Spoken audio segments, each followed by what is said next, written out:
الحمد لله رب العالمين نحمده ونستعينه ونؤمن به ونتوكل عليه ونعوذ بالله من شرور أنفسنا ومن سيئات أعمالنا من يهد الله فلا مضل له ومن يضلله فلا هادي له وأشهد أن لا إله إلا الله وحده لا شريك له وأشهد أن محمدا عبده ورسوله أرسله بالهدى ودين الحق ليظهره على الدين كله ولو كره المشركون اللهم صل على محمد وعلى آل محمد كما صليت على إبراهيم وعلى آل إبراهيم إنك حميد مجيد اللهم بارك على محمد وعلى آل محمد كما باركت على إبراهيم وعلى آل إبراهيم إنك حميد مجيد أما بعد فإن خير الحديث كتاب الله وخير الهدي هدي محمد صلى الله عليه وسلم وشر الأمور محدثاتها وكل محدثة بدعة وكل بدعة ضلالة وكل ضلالة في النار أعوذ بالله السميع العليم من الشيطان الرجيم يا أيها الذين آمنوا اتقوا الله وقولوا قولا سديدا يصلح لكم أعمالكم ويغفر لكم ذنوبكم ومن يطع الله ورسوله فقد فاز فوزا عظيما. സ്നേഹമുള്ള സത്യവിശ്വാസികളെ, സത്യവിശ്വാസിനികളെ, അള്ളാഹുവിൻ്റെ വിധി വിലക്കുകൾ ജീവിതത്തിലുടനീളം കഴിയുന്നത്രയും സൂക്ഷിച്ച് മുഅ്മിനുകളും മുവഹിദുകളും മുത്തഖികളുമായി ജീവിച്ച് മരിക്കാൻ പരിശ്രമിക്കണേ എന്ന് എന്നെയും നിങ്ങൾ ഓരോരുത്തരെയും ഓർമ്മപ്പെടുത്തുകയാണ്, വസിയ്യത്ത് ചെയ്യുകയാണ്. അള്ളാഹുവും അവൻ്റെ ദൂതരും സ്വല്ലല്ലാഹു അലൈഹി വസല്ലം പരിപൂർണമായി നമുക്ക് പഠിപ്പിച്ചു തന്ന ഇസ്ലാം, ആ ഇസ്ലാമിനെ അതേപോലെ പിൻപറ്റുക എന്നുള്ളതാണ് മുസ്ലിമീങ്ങളുടെ ബാധ്യത. അതിലേക്ക് നന്മയാണ് എന്നുള്ള വിശ്വാസത്തിലോ പ്രതീക്ഷയിലോ അള്ളാഹുവും റസൂലും പഠിപ്പിക്കാത്ത കർമ്മങ്ങളോ വിശ്വാസങ്ങളോ അനുഷ്ഠാനങ്ങളോ കൊണ്ടുവരാൻ പാടില്ല എന്നുള്ളത് രണ്ട് ചരിത്ര സംഭവങ്ങളുടെ പശ്ചാത്തലത്തിൽ സൂചിപ്പിക്കുകയായിരുന്നു കഴിഞ്ഞ ഖുതുബയിൽ. ജാബിർ ഇബ്നു അബ്ദുല്ലാ റളിയല്ലാഹു അൻഹു പറയുകയാണ്, കാന റസൂലുള്ളാഹി സ്വല്ലല്ലാഹു അലൈഹി വസല്ലം ഇദാ ഖത്തബ, റസൂലുള്ളാഹി സ്വല്ലല്ലാഹു അലൈഹി വസല്ലം ഖുതുബ നിർവഹിക്കുന്ന സമയത്ത് ഇഹ്മറത് ഐനാഹു, അവിടുത്തെ കണ്ണുകൾ ചുവക്കുമായിരുന്നു. വഅലാ സൗതുഹു, അവിടുത്തെ ശബ്ദം ഉയരുമായിരുന്നു. വസ്തദ്ദ ഗളബുഹു, അവിടുത്തെ കോപം ഉച്ചസ്ഥായിയിലെത്തുമായിരുന്നു. എത്രത്തോളം എന്നാൽ ഹത്താക അന്നഹു മുൻദിറു ജബ്ഷിൻ, മുൻദിറു ജയ്ഷിൻ, ഒരു സൈനികൻ, ഒരു സേനാനായകൻ തൻ്റെ സൈന്യത്തിന് ശത്രുക്കൾ വരാൻ പോകുന്നു എന്നതിനെക്കുറിച്ച് ഏത് തരത്തിലാണോ മുന്നറിയിപ്പ് നൽകുക, അതേ ഗൗരവത്തോടുകൂടിയും ഭയപ്പാടോടുകൂടിയും നബി സല്ലല്ലാഹു അലൈഹി വസല്ലം ഖുതുബ നിർവഹിക്കുമായിരുന്നു. ആ സന്ദർഭത്തിൽ വയഖൂലു, അവിടുന്ന് പറയും, അമ്മാ ബഅദ് ഫഇന്ന ഖൈറൽ ഹദീസ് കിതാബുല്ലാഹ്, ഏറ്റവും നല്ല വർത്തമാനം എന്ന് പറയുന്നത് അള്ളാഹുവിന്റെ കിതാബാണ്, വിശുദ്ധ ഖുർആനാണ്. വ ഖൈറൽ ഹദീ മുഹമ്മദിൻ, ഏറ്റവും ശ്രേഷ്ഠമായ മാർഗം എന്ന് പറയുന്നത്, ഏറ്റവും ശ്രേഷ്ഠമായ മാർഗദർശനം എന്ന് പറയുന്നത് അത് മുഹമ്മദിന്റെ സ്വല്ലല്ലാഹു അലൈഹി വസല്ലം മാർഗദർശനമാണ്. വശർറുൽ ഉമൂരി മുഹ്ദസാതുഹാ, കാര്യങ്ങളിൽ വെച്ച് ഏറ്റവും ഷർറായിട്ടുള്ളത്, ഏറ്റവും മോശമായിട്ടുള്ളത് പുതുതായി നിർമ്മിക്കപ്പെടുന്ന മനുഷ്യനിർമ്മിതമായ കാര്യങ്ങളാണ്. വകുല്ല ബിദ്അത്തിൻ ളലാല, പുതുതായി നിർമ്മിക്കപ്പെടുന്ന എല്ലാം ളലാലത്താണ്, വഴികേടാണ്. വകുല്ല ളലാലത്തിൻ ഫിന്നാർ, വഴികേടെല്ലാം നരകത്തിലേക്കുമാണ് എന്നവിടുന്ന് ഖുതുബയിൽ പരാമർശിക്കാറുണ്ടായിരുന്നു. എല്ലാ ജുമുഅ ഖുതുബകളിലും അള്ളാഹുവിന്റെ റസൂലിനെ ഇത്തിബാ ചെയ്തുകൊണ്ട് നമ്മുടെ ഖതീബുമാരെല്ലാം ഈ കാര്യം ഖുതുബയിൽ സൂചിപ്പിക്കാറുണ്ട്. പുതുതായി നിർമ്മിക്കപ്പെടുന്ന കാര്യങ്ങളെല്ലാം ഷർറാണ്, അതെല്ലാം ബിദ്അത്തുകളാണ്, പുതുനിർമ്മിതങ്ങളാണ്. അള്ളാഹുവിന്റെയും റസൂലിന്റെയും അനുവാദമില്ലാത്തൊരു കാര്യം ഇസ്ലാം ദീനിലേക്ക് നിർമ്മിക്കപ്പെട്ടാൽ, ആരെങ്കിലും അനുഷ്ഠിക്കുകയാണ് എങ്കിൽ, വിശ്വസിക്കുകയാണ് എങ്കിൽ അതെല്ലാം ളലാലത്താണ്, വഴികേടാണ്. അങ്ങനെയുള്ള വഴികേടുകളെല്ലാം നരകത്തിലേക്കുള്ള വഴിയാണ് എന്ന് അവിടുന്ന് സൂചിപ്പിക്കാറുണ്ട് എന്ന്. വിശുദ്ധ ഖുർആനിലെ അവസാനമായി ഇസ്ലാം പൂർത്തീകരിച്ചുകൊണ്ട് അള്ളാഹുവിന്റെ റസൂലിന് അവതരിപ്പിക്കപ്പെട്ട ആയത്തിൽ അള്ളാഹു പറഞ്ഞു, അൽ യൗമ അക്മൽതു ലക്കും ദീനക്കും, അൽ യൗം, ഇന്നേ ദിവസം, അക്മൽതു ലക്കും, നിങ്ങൾക്കിതാ പൂർത്തീകരിച്ചു തന്നിരിക്കുന്നു, ദീനക്കും, നിങ്ങളുടെ മതം, നിങ്ങളുടെ ദീനിത ഇന്ന് നിങ്ങൾക്ക് പൂർണ്ണമാക്കി തന്നിരിക്കുന്നു. വ അത്മംതു അലൈക്കും നിഅമതി, എന്റെ നിഅമത്ത്, അള്ളാഹുവിന്റെ നിഅമത്ത്, അള്ളാഹുവിന്റെ അനുഗ്രഹം ഇതാ നിങ്ങൾക്ക് പൂർത്തീകരിച്ചു തന്നിരിക്കുന്നു. വറളീതു ലക്കും, നിങ്ങൾക്കായി ഞാൻ തൃപ്തിപ്പെട്ടു തന്നിരിക്കുന്നു, അള്ളാഹു തൃപ്തിപ്പെട്ടു തന്നിരിക്കുന്നു, അൽ ഇസ്ലാമ, ഇസ്ലാമിനെ ദീന, മതമായിട്ട് തൃപ്തിപ്പെട്ടു തന്നിരിക്കുന്നു എന്നാണ്. ഈ ഒരു ആയത്ത് അവതരിച്ചതിന് ശേഷം മറ്റു ചില സന്ദർഭങ്ങളിൽ ചില ആയത്തുകളെല്ലാം അവതരിച്ചിട്ടുണ്ട് എങ്കിലും മതനിയമം ഇതോടുകൂടി അവസാനിച്ചിട്ടുണ്ട്. ഇതിനു ശേഷം ഒരു മതനിയമവും അവതരിപ്പിക്കപ്പെട്ടിട്ടില്ല. അള്ളാഹുവിന്റെ റസൂലിന്റെ അവസാന കാലത്ത് അവിടുത്തെ ജീവിതത്തിൽ അവസാനമായും ആദ്യമായും അവിടുന്ന് ചെയ്ത ഹജ്ജിന്റെ സന്ദർഭത്തിൽ അവതരിക്കപ്പെട്ട ഈ ആയത്ത് ഇസ്ലാമിന്റെ പൂർത്തീകരണമാണ്.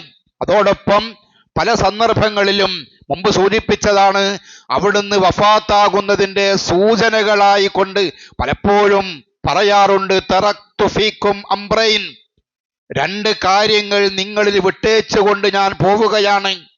ലൻ തളില്ലൂ, നിങ്ങൾ പിഴയ്ക്കുകയില്ല, മ തമസ്സക്തും ബിഹിമ, അത് രണ്ടും നിങ്ങൾ മുറുകെ പിടിച്ചാൽ നിങ്ങൾ പിഴച്ചു പോവുകയില്ല.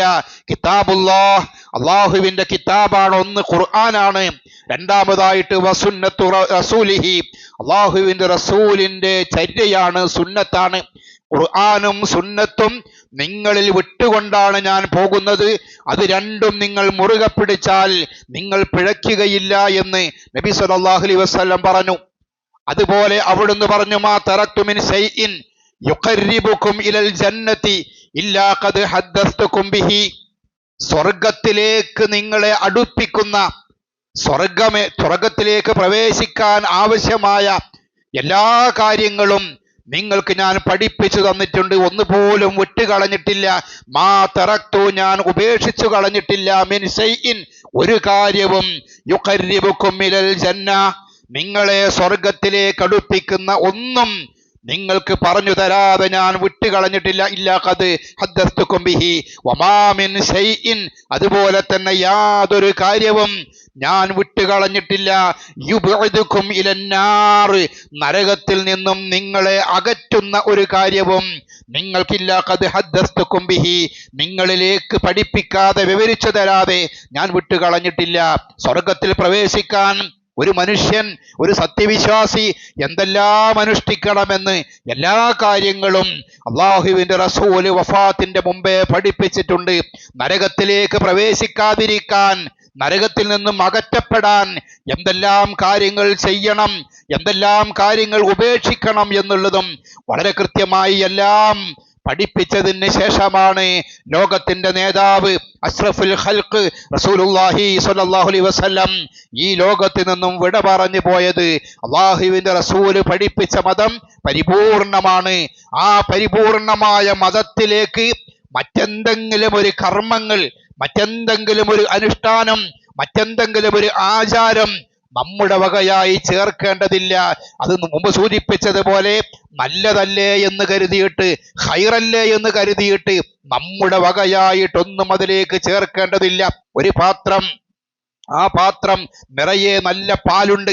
ആ നിറഞ്ഞ പാത്രത്തിൽ നല്ലതല്ലേ എന്ന് കരുതിയിട്ട് നമ്മൾ ഒരൽപ്പം തേനൊഴിക്കുകയാണ് എങ്കിൽ ആ പാത്രത്തിൽ നേരത്തെ ഉണ്ടായിരുന്ന പാൽ പുറത്തേക്ക് പോകും. അപ്പൊ ആ നിറഞ്ഞ പാത്രത്തിലേക്ക് മറ്റൊന്നും ഒഴിക്കേണ്ടതില്ല. അതുപോലെയാണ് അൽ യൗമ അക്മൽതു ലക്കും ദീനക്കും, നിങ്ങളുടെ ദീൻ ഇതാ ഇന്നോടെ പൂർത്തിയായിരിക്കുന്നു. ആ ദീൻ പരിപൂർണമാണ്. അതിലേക്ക് മറ്റെന്തെങ്കിലും ചേർക്കുമ്പോൾ അത് വികൃതമാകും, അതിലുള്ള ആചാരങ്ങൾ പുറത്തേക്ക് പോകും.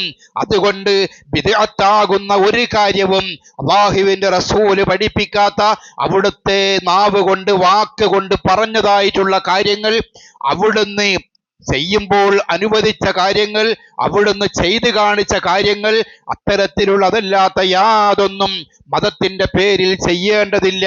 അങ്ങനെ ചെയ്യുകയാണ് എങ്കിൽ ഇമാം മാലിക് റഹ്മഹുല്ലാ പറഞ്ഞു, മനിബ്തദഅ ഇസ്ലാമി, ആരെങ്കിലും ഇസ്ലാമിൽ പുതിയ എന്തെങ്കിലും ഒരു കാര്യങ്ങൾ ചെയ്യുകയാണ് എങ്കിൽ, അല്ലെങ്കിൽ കടത്തിക്കൂട്ടുകയാണ് എങ്കിൽ, മതത്തിലേക്ക് നിർമ്മിക്കുകയാണ് എങ്കിൽ, മനിബ്തദഅ ഇസ്ലാമി ബിദ്അത്തൻ യറാഹാ ഹസന, നന്മയാണ് എന്ന് കരുതിയിട്ട്, മോശമാണെന്ന് കരുതിയിട്ടല്ല, നല്ലതാണ് എന്ന് കരുതിയിട്ട് ആരെങ്കിലും ദീനിലേക്ക് പുതിയതായിട്ട് എന്തെങ്കിലും ഒന്ന് അള്ളാഹുവിന്റെ റസൂലിന്റെ മാതൃകയില്ലാത്ത, സുന്നത്തിൽ സ്ഥിരപ്പെടാത്ത എന്തെങ്കിലും ആരെങ്കിലും ചെയ്യുകയാണ് എങ്കിൽ ഫഖദ് സഅമ അന്ന മുഹമ്മദൻ സ്വല്ലല്ലാഹു അലൈഹി വസല്ലം ഖാന റിസാല, മുഹമ്മദ് സ്വല്ലല്ലാഹു അലൈഹി വസല്ലം അവിടുത്തെ റിസാലത്തിൽ, അവിടുത്തെ പ്രവാചകത്വത്തിൽ വഞ്ചന കാണിച്ചു എന്ന് വിശ്വസിക്കുന്നതിന് തുല്യമാണ്. അള്ളാഹുവിന്റെ റസൂല് പഠിപ്പിക്കാത്തൊരു കാര്യം അത് നല്ലതല്ലേ, അത് ചെയ്താൽ എന്താണ്, തെറ്റൊന്നുമല്ലല്ലോ ചെയ്യുന്നത്, അത് ദിക്റല്ലേ, അത് മദ്ഹല്ലേ എന്ന് പറഞ്ഞുകൊണ്ട് ആരെങ്കിലും ചെയ്യുകയാണ് എങ്കിൽ ഇതൊന്നും പഠിപ്പിക്കാതെയാണല്ലോ അള്ളാഹുവിന്റെ റസൂല് വഫാത്തായത്. അപ്പോൾ അവിടുന്ന് മതത്തിന്റെ കാര്യത്തിൽ, ദീനിന്റെ കാര്യത്തിൽ വഞ്ചന കാണിച്ചു എന്ന് വിശ്വസിക്കുന്നതിന് തുല്യമാണ്.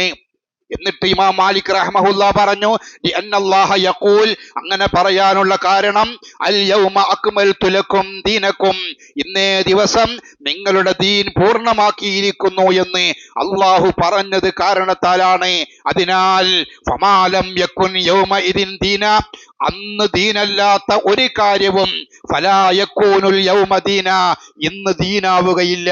അള്ളാഹുവിന്റെ റസൂല് ജീവിച്ചിരുന്ന കാലത്ത് ദീനിലില്ലാത്ത ഒരു കാര്യവും ഇന്ന് അനുഷ്ഠിച്ചാൽ അത് ദീനിന്റെ ഭാഗമാവുകയില്ല എന്നാണ് അദ്ദേഹം അൽ ഇഅ്തിസാം എന്ന ഗ്രന്ഥത്തിൽ അത് രേഖപ്പെടുത്തിയിട്ടുണ്ട്, ഇമാം മാലിക് റഹ്മഹുല്ലയുടെ ആ വാചകങ്ങൾ. അപ്പോൾ അള്ളാഹുവിന്റെ റസൂല് പഠിപ്പിച്ച ദീന് തന്നെ നമുക്ക് ഒരുപാട് ചെയ്യാനുണ്ട്. അള്ളാഹുവിന്റെ റസൂലിനെ സ്നേഹിക്കാൻ ഒരുപാട് അമലുകൾ നമ്മുടെ ജീവിതത്തിൽ ചെയ്യാനുണ്ട്. അള്ളാഹുവും റസൂലും ഒരു കാര്യം തീരുമാനിച്ചാൽ, അള്ളാഹുവും റസൂലും ഒരു കാര്യം പഠിപ്പിച്ചാൽ അതിനപ്പുറത്തേക്ക് ചെയ്യാൻ, അതിനപ്പുറത്തേക്ക് പ്രവർത്തിക്കാൻ ഒരു വിശ്വാസിക്കും ഒരു മുഅ്മിനിനും പാടില്ലാത്തതാണ്. വിശുദ്ധ ഖുർആൻ 33-ാമത്തെ അധ്യായം സൂറത്ത് അഹ്സാബിലെ 36-ാമത്തെ വചനത്തിൽ പറഞ്ഞു, വമാ കാന ലിമുഅ്മിനിൻ വലാ മുഅ്മിനത്തിൻ ഒരു സത്യവിശ്വാസിക്കും ഒരു സത്യവിശ്വാസിനിക്കും മുഅ്മിനിനും മുഅ്മിനത്തിനും പാടില്ല തന്നെ. ഇദാ ഖലല്ലാഹു വ റസൂലുഹു അംറാ, അള്ളാഹുവും റസൂലും ഒരു കാര്യത്തിൽ ഒരു തീരുമാനമെടുത്തു കഴിഞ്ഞാൽ, അള്ളാഹുവും റസൂലും ഒരു കാര്യം പഠിപ്പിച്ചു കഴിഞ്ഞാൽ, അയ്യകൂന ലഹുമുൽ ഖിയ്റതു മിൻ അംരിഹിം, അള്ളാഹുവും റസൂലും ആ തീരുമാനിച്ച കാര്യത്തിനെതിരായി കൊണ്ട് ഒരു മുഅ്മിനിനും മുഅ്മിനത്തിനും അതിനെതിരായി കൊണ്ട് ചെയ്യാൻ പാടില്ല. വമൻ യഅസില്ലാഹ വറസൂല, ആരെങ്കിലും അള്ളാഹുവിനോടും അള്ളാഹുവിന്റെ റസൂലിനോടും എതിര് നിൽക്കുകയാണ് എങ്കിൽ ഫഖദ് ളല്ല ളലാലൻ മുബീന, അവർ വ്യക്തമായ വഴികേടിലാണ്. അള്ളാഹുവും റസൂലും പഠിപ്പിക്കാത്ത കാര്യങ്ങൾ ചെയ്താൽ അവർ വഴികേടിലാണ് എന്ന് വിശുദ്ധ ഖുർആൻ അടിവരയിട്ടുകൊണ്ട് പറയുന്നു. എന്തിനേറെ പറയണം, ഇവിടെ സൂചിപ്പിച്ചത് മുസ്ലിം സത്യവിശ്വാസികൾക്കും സത്യവിശ്വാസിനികൾക്കും മതത്തിലേക്കൊന്നും ചേർക്കാൻ പാടില്ല എന്നാണ്. എന്നാൽ അള്ളാഹുവിന്റെ വഹയിന്റെ അടിസ്ഥാനത്തിലല്ലാതെ മതത്തിന്റെ കാര്യത്തിൽ സ്വന്തമായൊരു തീരുമാനമെടുക്കാൻ അള്ളാഹുവിന്റെ റസൂലിന് പോലും അനുവാദം നൽകിയിട്ടില്ല അള്ളാഹു എന്നാണ് നമുക്ക് മനസ്സിലാക്കാൻ കഴിയുക. അങ്ങനെ എങ്ങാനും അള്ളാഹുവിന്റെ റസൂൽ ചെയ്യുകയാണ് എങ്കിൽ അള്ളാഹു പറയുകയാണ്, വലോ തഖവ്വല അലൈനാ ബഅദൽ അഖാവീൽ, നമ്മുടെ മേൽ അള്ളാഹുവിന്റെ മേൽ അള്ളാഹു പഠിപ്പിക്കാത്ത, അള്ളാഹു അറിയിക്കാത്ത, അള്ളാഹു വഹയി നൽകാത്ത എന്തെങ്കിലും ഒരു വാക്ക് സ്വന്തമായിട്ട് റസൂലുള്ളാഹി സ്വല്ലല്ലാഹു അലൈഹി വസല്ലം എങ്ങാനും അള്ളാഹുവിന്റെ പേരിൽ പറയുകയാണ് എങ്കിൽ ലഅഖദ്നാ മിൻഹു ബിൽ യമീൻ, വലങ്കൈ കൊണ്ട് നാം അവനെ പിടികൂടുക തന്നെ ചെയ്യും. മുഹമ്മദ് നബിയെ കുറിച്ചാണ് പറയുന്നത്. അള്ളാഹുവിന്റെ റസൂൽ അള്ളാഹുവിന്റെ അനുവാദമില്ലാതെ, അള്ളാഹു പറയാതെ, അള്ളാഹുവിന്റെ പെർമിഷൻ ഇല്ലാതെ അള്ളാഹുവിന്റെ പേരിൽ എന്തെങ്കിലും ഒരു കാര്യങ്ങൾ ദീനിന്റെ പേരിൽ പറയുകയാണ് എങ്കിൽ ലഅഖദ്നാ മിൻഹു ബിൽ യമീൻ, വലങ്കൈ കൊണ്ട് നാം അദ്ദേഹത്തെ പിടികൂടുമായിരുന്നു. എന്നിട്ട് അദ്ദേഹത്തിന്റെ ജീവനാഡി നാം അങ്ങ് മുറിച്ചു കളയുമായിരുന്നു എന്ന് അള്ളാഹു പറയുന്നതാണ്. മുഹമ്മദ് നബി സ്വല്ലല്ലാഹു അലൈഹി വസല്ലം അള്ളാഹു ആശീർവദിച്ച പ്രവാചകരാണ്, പാപങ്ങൾ പൊറുക്കപ്പെട്ട വ്യക്തിയാണ്, അള്ളാഹു ഏറ്റവും ശ്രേഷ്ഠനായി പഠിപ്പിച്ച പ്രവാചകരാണ്, അള്ളാഹു ഏറ്റവും നല്ല സ്വഭാവത്തിന്റെ ഉടമയാണ് എന്ന് സർട്ടിഫിക്കറ്റ് നൽകിയ പ്രവാചകരാണ്. ആ പ്രവാചകരെങ്ങാനും ദീനിന്റെ പേരിൽ എന്തെങ്കിലും ഒരു വാക്ക് അള്ളാഹു പറഞ്ഞതല്ലാതെ വഹീന്റെ അടിസ്ഥാനത്തിലല്ലാതെ അവിടുത്തേക്ക് എക്സ്ട്രാ ചേർക്കുകയാണ് എങ്കിൽ വലം കൈ കൊണ്ട് നാം പിടികൂടുകയും എന്നിട്ട് ജീവനാടി നാം കട്ട് ചെയ്ത് കളയുകയും ചെയ്യുമായിരുന്നു. അള്ളാഹു അങ്ങനെ ശിക്ഷിക്കുകയാണ് എങ്കിൽ അവിടുത്തെ രക്ഷപ്പെടുത്താൻ ഒരാൾക്കും സാധ്യമല്ല എന്ന ഗൗരവത്തോടു കൂടിയാണ് അള്ളാഹു പറയുന്നത്. അപ്പൊ ദീൻ എന്ന് പറയുന്നത് അത് പരിപൂർണമാണ്. ആ ദീനിൽ യാതൊന്നും കൂട്ടിക്കലർത്താൻ ഒരാൾക്കും അവകാശമില്ല അള്ളാഹുവിന്റെ റസൂലിന്റെ വഫാത്തിന് ശേഷം. അത് മാത്രമല്ല, ഒരു മനുഷ്യൻ ഒരു പാപം ചെയ്യുകയാണ്, മനുഷ്യ സഹജമായിട്ട് തെറ്റുകൾ സംഭവിക്കും, പാപങ്ങൾ ചെയ്തു പോകും. എന്നാൽ ആ പാപത്തെക്കാൾ, തെറ്റുകളേക്കാൾ ഗൗരവം കൂടിയതാണ് ബിദ്അത്ത് എന്ന് പറയുന്നത്.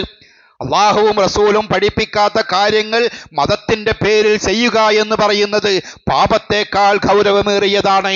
അതിന്റെ കാരണമായിട്ട് ഉലമാക്കൾ പറയുന്നത്, ഒരു മനുഷ്യൻ തെറ്റു ചെയ്യുന്നത്, പാപം ചെയ്യുന്നത് അത് പാപമാണ് എന്ന് അറിഞ്ഞുകൊണ്ടാണ്.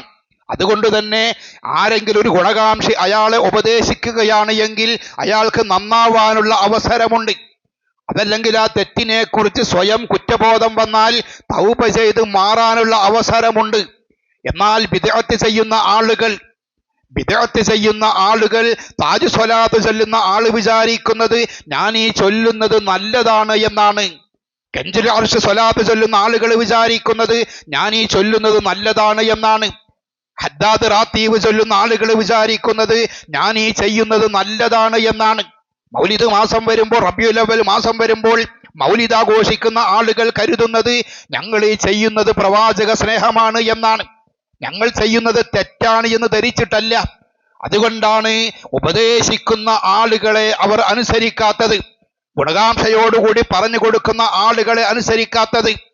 മൗലീദ് കഴിക്കുന്ന പള്ളിയിൽ നിന്നും ഈ പള്ളിയുടെ മുമ്പിലേക്ക് തോരണം തൂക്കി വെക്കുന്നത് ആ ഒരു വാശി കൊണ്ടാണ്, ഞങ്ങൾ ചെയ്യുന്നത് ശരിയാണ് എന്നുള്ള ധാരണ കൊണ്ടാണ്.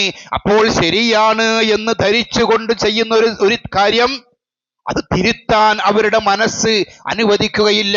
അതുകൊണ്ട് പാപത്തേക്കാൾ ഗൗരവം കൂടിയതാണ് ബിദ്അത്ത് എന്നാണ് പണ്ഡിതന്മാർ വ്യക്തമാക്കുന്നത്.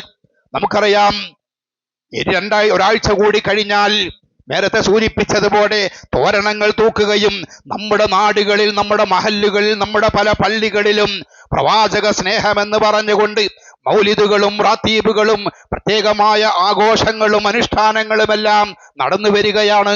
എന്നാൽ റസൂലുള്ളാഹി സ്വല്ലല്ലാഹു അലൈഹി വസല്ലം ആ തരത്തിലുള്ള ആഘോഷം പഠിപ്പിച്ചിട്ടില്ല.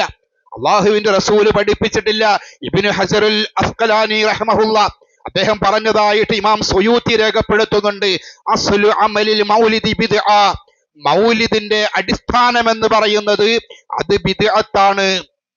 മൗലിദിന്റെ അടിസ്ഥാനം ബിദ്അത്താണ്. ലം തുൻഖൽ അൻ അഹദി മിന സലഫ് സ്വാലിഹി മിനൽ ഖുറൂനി സലാസ, ഉത്തമ നൂറ്റാണ്ട് എന്ന് റസൂലുള്ളാഹി സ്വല്ലല്ലാഹു അലൈഹി വസല്ലം വിശേഷിപ്പിച്ച 3 നൂറ്റാണ്ട്, ആദ്യത്തെ 3 നൂറ്റാണ്ട് കാലഘട്ടങ്ങളിൽ ജീവിച്ചിരുന്ന നല്ലവരായ മുൻഗാമികളിൽ നിന്നും മൗലിദിന് പ്രത്യേകമായി യാതൊരു തെളിവും ഉദ്ധരിക്കപ്പെട്ടിട്ടില്ല. ഇമാം ഫാക്കിഹാനി റഹ്മഹുല്ല പറഞ്ഞതായിട്ട് ഇമാം സുയൂത്തി രേഖപ്പെടുത്തുന്നുണ്ട്. ലാ അഅലമു, എനിക്കറിയില്ല, ഞാൻ കണ്ടിട്ടേയില്ല, ലിഹാദൽ മൗലിദി, ഇക്കാണുന്ന മൗലിദിന് അസുലാ, അതിന് യാതൊരു അടിത്തറയും ഞാൻ കണ്ടിട്ടില്ല, മൗലീദിന് യാതൊരു അടിസ്ഥാനവും ഞാൻ കണ്ടിട്ടില്ല. ഫീ കിതാബിൻ വലാ സുന്ന, കിതാബിലും സുന്നത്തിലും ഖുർആനിലും സുന്നത്തിലും റബീഉൽ അവ്വൽ മാസത്തിലെ മൗലിദിന് യാതൊരു അടിസ്ഥാനവും ഞാൻ കണ്ടിട്ടില്ല. വലാ തുങ്കൽ അമലഹു അൻ അഹദി മിൻ ഉലമാഇൽ ഉമ്മത്തിൽ ലദീന ഖുദ്വത്തുദ്ദീനിൽ മുതമസ്സികീന ബിആസാരിൽ മുതഖദ്ദിമീൻ, മതത്തിൽ മാതൃകയാക്കാവുന്ന ഈ ഉമ്മത്തിലെ സമുദായത്തിലെ പൂർവിക മാർഗം അവലംബിക്കുന്ന ഉലമാക്കളിൽ ആരിൽ നിന്നും മൗലിദിനുള്ള അടിസ്ഥാനം ഉദ്ധരിക്കപ്പെടുന്നില്ല. നേരത്തെ പറഞ്ഞു, 3 നൂറ്റാണ്ട് കാലഘട്ടത്തിൽ ജീവിച്ചിരുന്ന ആരിൽ നിന്നും ഖൈറു ഖുറൂനി ഖർനി സുമ്മല്ലദീന യലൂനഹും സുമ്മല്ലദീന യലൂനഹും, ഏറ്റവും ഖൈറായ നൂറ്റാണ്ട് എൻ്റെ നൂറ്റാണ്ട്, ഞാൻ ജീവിച്ചിരിക്കുന്ന നൂറ്റാണ്ടാണ് എന്ന് റസൂലുള്ളാഹി സ്വല്ലല്ലാഹു അലൈഹി വസല്ലം പഠിപ്പിച്ചു. പിന്നീട് തൊട്ടടുത്ത നൂറ്റാണ്ട് 2-ാമത്തെ നൂറ്റാണ്ടാണ്, അത് കഴിഞ്ഞാൽ 3-ാമത്തെ നൂറ്റാണ്ടാണ്. ഈ 3 നൂറ്റാണ്ട് കാലഘട്ടങ്ങളിൽ മുസ്ലിം ലോകത്ത് നിലവിലില്ലാത്ത കാര്യമാണ് റബീഉൽ അവ്വൽ മാസത്തിലുള്ള മൗലിദ് ആഘോഷം എന്ന് പറയുന്നത്. പിന്നെ എവിടുന്നാണിത് വന്നത്? പള്ളി ദർസികളിൽ പഠിപ്പിക്കുന്ന ഈ ആനത്ത് ത്വാലിബീൻ എന്ന് പറയുന്ന ഗ്രന്ഥത്തിൽ രേഖപ്പെടുത്തിയിട്ടുണ്ട്. അവ്വലു മൻ അഹ്ദസഹു മിനൽ മുലൂക്കിൽ മുളഫർ അബൂ സഈദ് സ്വാഹിബ് ഇർബൽ എന്ന് പറയുന്ന രാജ്യത്തെ രാജാവായ, അവിടുത്തെ രാജാക്കന്മാരിൽപ്പെട്ട മുളഫർ എന്ന് പറയുന്ന ഒരു രാജപരമ്പരയാണ്. ആ മുളഫർ രാജപരമ്പരയിൽപ്പെട്ട അബൂ സഈദ് എന്ന് പറയുന്ന രാജാവാണ് ആദ്യമായിട്ട് മൗലിദിന് തുടക്കം കുറിച്ചത് എന്നാണ്. അപ്പൊ മൗലിദിന്റെ തുടക്കമിട്ടത് അദ്ദേഹം ജീവിച്ചത്, ഇർബൽ ഭരിച്ച അബൂ സഈദ് എന്ന് പറയുന്ന രാജാവ് ജീവിച്ചിരുന്നത് ഹിജ്റ 6-ാം നൂറ്റാണ്ടിലാണ്. അള്ളാഹുവിന്റെ റസൂല് വഫാത്തായിട്ട് 500 വർഷം കഴിഞ്ഞതിന് ശേഷമാണ് മൗലിദ് ആഘോഷം എന്ന് പറയുന്നൊരു രീതി നിലവിൽ വന്നത്. മൗലിദ് ആഘോഷിക്കുന്ന ഒരു പണ്ഡിതൻ, അദ്ദേഹം മൗലിദിനെ കുറിച്ച് പല വിഷയങ്ങളെക്കുറിച്ചും ഇസ്ലാമിക അനുഷ്ഠാനങ്ങളെക്കുറിച്ചും വിശ്വാസങ്ങളെക്കുറിച്ചുമെല്ലാം അദ്ദേഹം കാവ്യരൂപത്തിലൊരു ഗ്രന്ഥം എഴുതിയിട്ടുണ്ട്. ആ ഗ്രന്ഥത്തിൽ മൗലിദിനെ കുറിച്ചും പറയുന്നുണ്ട്. പലപ്പോഴും നമ്മൾ കേൾക്കാറുണ്ട്, മൗലീദ് കഴിക്കൽ മുമ്പ് പതിവില്ലാത്തതാ, അത് ഹിജ്റ 300-ന് ശേഷം വന്നതാ. എപ്പോഴും കേൾക്കുന്ന വരികളാണ്. അതിൻ്റെ താഴെയായിട്ട് വിശദീകരിക്കുന്നുണ്ട്, അദ്ദേഹം കാവ്യാത്മകമായിട്ട് എഴുതുന്നുണ്ട്. മലിക്കുൽ മുളഫർ ധീരനായ ഒരു രാജനാ, ഇർബൽ ഭരിച്ചവരാണ് വൻധർമ്മിഷ്ഠനാ, മൗലീദ് കഴിക്കാൻ ഏറ്റവും ഉത്സാഹമാ, മാസം റബീഉൽ അവ്വൽ എന്താഘോഷമാ. മുളഫർ എന്ന് പറയുന്ന ഇർബൽ ഭരിച്ച രാജാവ്, അദ്ദേഹം 6-ാം നൂറ്റാണ്ടിൽ അദ്ദേഹമാണ് ആരംഭിച്ചത് മൗലീദ് എന്ന പരിപാടി. അതിനു മുമ്പ് 5-ാം നൂറ്റാണ്ടിലും 4-ാം നൂറ്റാണ്ടിലും 3-ാം നൂറ്റാണ്ടിലും 2-ാം നൂറ്റാണ്ടിലും 1-ാം നൂറ്റാണ്ടിൽ റസൂലുള്ളാഹി സ്വല്ലല്ലാഹു അലൈഹി വസല്ലം ജീവിച്ചു. അവിടുന്ന് വഫാത്തായപ്പോൾ ഏറ്റവും അധികം പ്രയാസപ്പെട്ട സഹാബത്തുണ്ട്. അവിടുന്ന് വഫാത്തായ സമയത്ത് അള്ളാഹുവിന്റെ റസൂലിന്റെ മരണത്തെ അംഗീകരിക്കാൻ പറ്റാതെ വാളുമായി നിന്ന ഉമറുൽ ഫാറൂഖ് റളിയല്ലാഹു അൻഹു, അള്ളാഹുവിന്റെ റസൂൽ മകളെ കല്യാണം കഴിച്ച അള്ളാഹുവിന്റെ റസൂലിന്റെ സന്തത സഹചാരിയായി കൂടെയുണ്ടായിരുന്ന, എല്ലാത്തിനും കൂടെ നിന്നിരുന്ന അബൂബക്കർ സിദ്ദീഖ് റളിയല്ലാഹു അൻഹു, അള്ളാഹുവിന്റെ റസൂലിന്റെ മകളെ കല്യാണം കഴിച്ച ഫാത്തിമ റളിയല്ലാഹു അൻഹായെ വിവാഹം കഴിച്ച അലി ഇബ്നു അബി ത്വാലിബ് റളിയല്ലാഹു അൻഹു, അള്ളാഹുവിന്റെ റസൂലിന് 2 പെൺമക്കളെ വിവാഹം കഴിച്ചിട്ട് ദുന്നൂറൈൻ എന്ന പേര് നേടിയ ഉസ്മാൻ ഇബ്നു അഫ്ഫാൻ റളിയല്ലാഹു അൻഹു, അള്ളാഹുവിന്റെ റസൂലിന് യുദ്ധത്തിൽ അമ്പേൽക്കാതിരിക്കാൻ അവിടുത്തെ മുമ്പിലേക്ക് പോയി നിന്നിട്ട് അമ്പിനെ സ്വന്തം ശരീരത്തിലേക്ക് ഏറ്റുവാങ്ങിയ സഹാബികളുണ്ട്. അള്ളാഹുവിന്റെ റസൂലിന്റെ കൂടെ എപ്പോഴും ഉണ്ടായിരുന്ന നബി സല്ലല്ലാഹു അലൈഹി വസല്ലം ഒന്ന് വീഴാൻ നോക്കുമ്പോൾ അള്ളാഹുവിന്റെ റസൂൽ എവിടെ കാല് വെച്ചുകൊണ്ട് ഏത് ഭാഗത്തേക്കാണോ വീഴാൻ ചെരിഞ്ഞത് അതേപോലെ ചെരിഞ്ഞിട്ട് മുത്തബിഉസ്സുന്ന, അള്ളാഹുവിന്റെ റസൂലിന്റെ സകലമാന ചലനങ്ങളും ഒപ്പിയെടുത്ത സഹാബികളുണ്ട്. ആ സഹാബികൾ അള്ളാഹുവിന്റെ റസൂൽ വഫാത്തായതിന് ശേഷം ജീവിച്ചു പതിറ്റാണ്ടുകളോളം. അവരാരും റബീഉൽ അവ്വൽ മാസത്തിൽ എന്തെങ്കിലും ഒരു പ്രത്യേകമായ ആഘോഷങ്ങളും അനുഷ്ഠാനങ്ങളും നടത്തിയിട്ടില്ല. ആ സഹാബികൾക്ക് ശേഷം വന്ന അവരുടെ അനുയായികളുണ്ട്. അങ്ങനെ ഏറ്റവും ഉത്തമ നൂറ്റാണ്ട് 3 നൂറ്റാണ്ട് കാലഘട്ടവും 4 നൂറ്റാണ്ടും 5 നൂറ്റാണ്ടും കഴിഞ്ഞിട്ട് 6-ാം നൂറ്റാണ്ടിലാണ് ചില ആളുകൾക്ക് പ്രവാചകരോട് സ്നേഹമുണ്ടായത്. അതും ഭരണാധികാരി അവിടെയുണ്ടായിരുന്ന സൂഫികളെയും അവിടെയുണ്ടായിരുന്ന മുസ്ലിം പണ്ഡിതന്മാരെയും കയ്യിലെടുക്കാൻ വേണ്ടി ആരംഭിച്ചതാണ്. തഴവ മുഹമ്മദ് കുഞ്ഞു മുസ്ലിയാർ അദ്ദേഹത്തിന്റെ ആ കവിതയിൽ വീണ്ടും പറയുന്നുണ്ട്, മൗലീദ് കഴിക്കുന്നന്ന് ആടയ്യായിരം, പൊരിക്കുന്നതാണേ കോഴിയും 10,000, കൂടാതെ 1,30,000 പാത്രങ്ങളിൽ ഹൽവായുമുണ്ടോരോ തരം. ഹലുവയും അതേപോലെ തന്നെ ഭക്ഷണവും കോഴിയും ആടുമെല്ലാമായിട്ട് ആ രൂപത്തിലുള്ള ഒരു സദസ്സാണ്. ഉലമാക്കൾ അനവധി ഹാജറുണ്ടതിലെന്ന്, അതുപോലെ സൂഫികൾ കൂടുമേ അതിൽ വന്ന്. പ്രത്യേകമായി ഇവർക്കൊക്കെയും ബഹുമാനവും നൽകുന്നതാ രാജാവ് പല സമ്മാനവും. ഉലമാക്കൾ വന്നിട്ട് ആ സദസ്സിലിരിക്കും. നമ്മൾ പലപ്പോഴും നമ്മുടെ മുഖ്യമന്ത്രിയും അതേപോലെ മന്ത്രിമാരുമൊക്കെ ഒരു റമദാൻ മാസത്തിൽ ഇഫ്താർ നടത്താറുണ്ട്. പല പണ്ഡിതന്മാരും നേതാക്കന്മാരും ഒക്കെ അവിടെ പോയിരുന്ന് ഇങ്ങനെ ഫോട്ടോ എടുത്ത് സെൽഫി എടുത്ത് അതൊക്കെ ഇങ്ങനെ ഫേസ്ബുക്കിൽ ഇടാറുണ്ട്. അതേപോലെ ആ ഒരു രാജാവ് മുസ്ലിമീങ്ങളെ കയ്യിലെടുക്കാൻ വേണ്ടിയിട്ട് അവരുടെ പണ്ഡിതന്മാരെ ഇരുത്തിയിട്ട് തുടങ്ങിയതാണ്. എന്നിട്ട് ചുരുക്കി പറഞ്ഞാൽ 3 ലക്ഷം പൊന്ന പ്രതിവർഷവും മൗലീദ് കഴിക്കാനെന്ന. 3 ലക്ഷം പൊന്നുകൊണ്ട് ഓരോ വർഷവും മൗലീദ് കഴിക്കുന്നത് ആരംഭിച്ചത് മലിക്കുൽ മുളഫർ അബൂ സഈദാണ് എന്ന് അത് ആഘോഷിക്കുന്ന പണ്ഡിതൻ തന്നെയാണ്. അദ്ദേഹം കാവ്യാത്മകമായി രേഖപ്പെടുത്തിയത്. ഇബ്നു ഹജറുൽ അസ്ഖലാനി ഈ കാര്യം തന്നെയാണ് അദ്ദേഹവും രേഖപ്പെടുത്തുന്നത്. ഹുവ ബിദ്അ, മൗലീദ് എന്ന് പറഞ്ഞാൽ അത് ബിദ്അത്താണ്. അഹ്ദസഹൽ ബത്വാലൂൻ, അത് ആരംഭിച്ചിരിക്കുന്നത് അലസന്മാരായ ആളുകളാണ്. കൃത്യമായി നമസ്കരിക്കാത്തവര് മൗലൂദ് ഓതിയാൽ അതുകൊണ്ട് എല്ലാ പാപങ്ങളും പൊറുക്കപ്പെടുമെന്ന് വിശ്വസിക്കുന്ന ആളുകൾ, ദീനിന് വലിയ പ്രാധാന്യമൊന്നും കൊടുക്കാത്ത അലസന്മാരായ ആളുകളാണ് മൗലിദ് ആരംഭിച്ചത്. വശഹ്വത്തു നഫ്സിയുൻ ഇഅ്തനാ ബിഹൽ അഖാലൂൻ, തീറ്റ കൊതിയന്മാരായ ദേഹേച്ഛകളെ പിൻപറ്റുന്ന ആളുകളുമാണ് അത് ആരംഭിച്ചത് എന്നാണ്.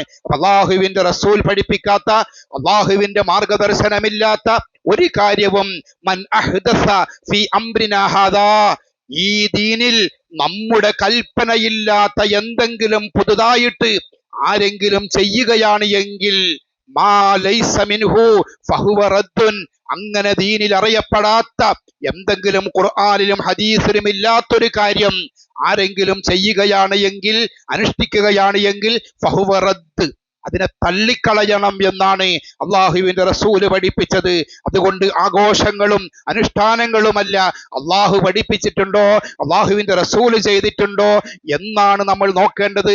സച്ചരിതരായ സ്വഹാബത്ത്, സലഫി സ്വാലിഹുകൾ അതനുഷ്ഠിച്ചിട്ടുണ്ടോ എന്ന് നോക്കിയാണ് ഇസ്ലാമിന്റെ കർമ്മങ്ങൾ നമ്മൾ സ്വീകരിക്കേണ്ടത്, അനുഷ്ഠിക്കേണ്ടത്. അള്ളാഹു നമ്മയെല്ലാം അനുഗ്രഹിക്കുമാറാവട്ടെ.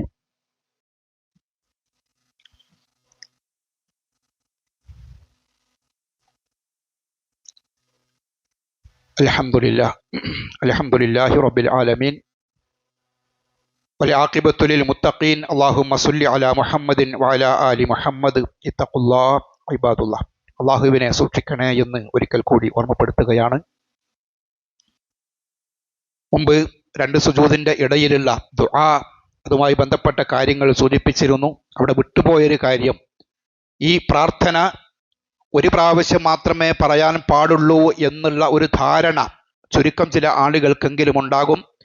നമ്മൾ സ്വന്തമായി നമസ്കരിക്കുമ്പോൾ, ഖിയാമുൽ ലൈൽ രാത്രി നമസ്കാരം നിർവഹിക്കുമ്പോൾ, അതുപോലെ ഗ്രഹണ നമസ്കാരമൊക്കെ സുദീർഘമായി നിർവഹിക്കുന്ന നമസ്കാരങ്ങളിൽ, നമ്മൾ സ്വന്തമായി നിർവഹിക്കുന്ന നമസ്കാരങ്ങളിൽ അത് ഒന്നല്ല, ഒറ്റയായി കൊണ്ട് എത്ര പ്രാവശ്യം വേണമെങ്കിലും നമുക്ക് പറയാവുന്നതാണ്. റബ്ബി ഗ്ഫിർലി വർഹംനി വജ്ബുർനി വഹ്ദിനി വർസുഖ്നി വആഫിനി എന്നിങ്ങനെ നമ്മൾ ദുആ ചെയ്യുമ്പോൾ അത് എത്ര തവണ വേണമെങ്കിലും നമുക്ക് ആവർത്തിച്ചുകൊണ്ട് പറയാവുന്നതാണ്. അത് ഒറ്റയായിട്ട് അവസാനിപ്പിക്കുക എന്നുള്ളതാണ് ശ്രേഷ്ഠം എന്നുകൂടി നമ്മൾ മനസ്സിലാക്കുക. ഇൻഷാ അല്ലാഹ് നമ്മുടെ ഇവിടെ പഠിക്കുന്ന, ഹിഫ്ദിന് പഠിക്കുന്ന, ഖുർആൻ പഠിക്കുന്ന കുഞ്ഞുങ്ങളുണ്ട്. ആ കുഞ്ഞുങ്ങളുടെ ആവശ്യങ്ങളിലേക്കുള്ള സ്വതക്കയാണ് ഇന്നിവിടെ സ്വീകരിക്കുന്നത്.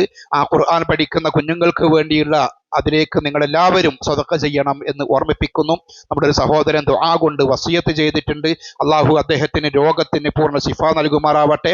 ശാരീരികമായും മാനസികമായും വിഷമങ്ങളും പ്രയാസങ്ങളും അനുഭവിക്കുന്ന ഒരുപാട് സഹോദരങ്ങൾ, പ്രാർത്ഥന കൊണ്ട് വസിയത്ത് ചെയ്ത ആളുകൾ, അള്ളാഹു അവരുടെ പ്രയാസങ്ങളൊക്കെ നീക്കിക്കൊടുക്കുകയും നല്ല ഉദ്ദേശങ്ങളെല്ലാം പൂർത്തീകരിച്ചു കൊടുക്കുകയും ചെയ്യുമാറാവട്ടെ. അള്ളാഹുവെ, ജീവിതത്തിൽ വന്നു പോകുന്ന ചെറുതും വലുതുമായ എല്ലാ പാപങ്ങളും റബ്ബെ ഞങ്ങൾക്ക് നീ മാപ്പ് തരണേ തമ്പുരാനെ. ലാ ഇലാഹ ഇല്ലല്ലാഹ് എന്ന കലിമത്തു ഷഹാദ ഉച്ചരിച്ച് മരണപ്പെടുന്ന ഭാഗ്യവാന്മാരിൽ നാഥ ഞങ്ങളെയും ഞങ്ങളുടെ പ്രിയപ്പെട്ടവരെയും ഉൾപ്പെടുത്തണേ തമ്പുരാനെ.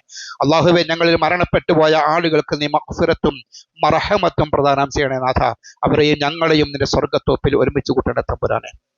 അള്ളാഹുവെ, ഞങ്ങളുടെ മാതാപിതാക്കൾക്ക് നീ പുറത്തു കൊടുക്കണമേ. ഞങ്ങളുടെ മക്കളെ നാഥ നീ സ്വാലിഹീങ്ങളായി മാറ്റിത്തരണേ തമ്പുരാനെ. പല തരത്തിലുള്ള പ്രയാസങ്ങൾ അനുഭവിക്കുന്നവർക്ക് അവരുടെ പ്രയാസങ്ങൾ ദൂരീകരിച്ചു കൊടുക്കണേ തമ്പുരാനെ.